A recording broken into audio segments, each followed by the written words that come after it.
Nos croyances sont souvent modélées par les enseignements reçus et les valeurs de notre environnement. Les attentes et les croyances familiales influencent nos décisions et nos comportements. Certaines attitudes sont adoptées pour correspondre aux standards imposés par la société.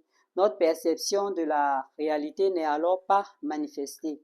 Nous avons aussi le marketing et la publicité au niveau des médias qui influencent nos choix en nous incitant à consommer et à adhérer à des tendances.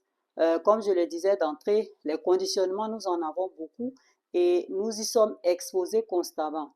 Mais les conditionnements extérieurs ne sont pas aussi problématiques car nous avons quand même le choix d'accepter d'être impactés ou non.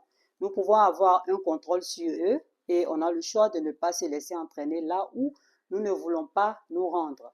Mais oui, parce qu'il y a un mais, cela demande que nous ayons acquis une liberté de pensée et d'action et que nous prenions conscience de leur impact sur nous.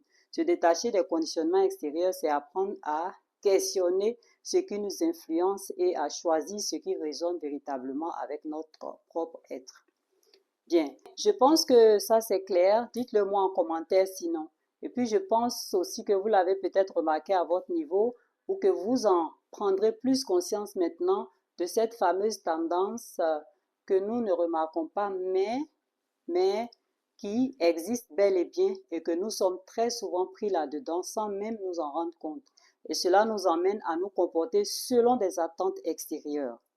Alors, vous pouvez vous imaginer combien de fois cela peut jouer sur notre équilibre personnel. S'il y a bien une chose à ne jamais permettre, c'est bien de se laisser perturber par les énergies des autres, surtout quand on se voit vidé de notre énergie à leur contact parce qu'on aura mis trop d'efforts à paraître et faire ce que les autres attendaient de nous. On ne fait pas ça.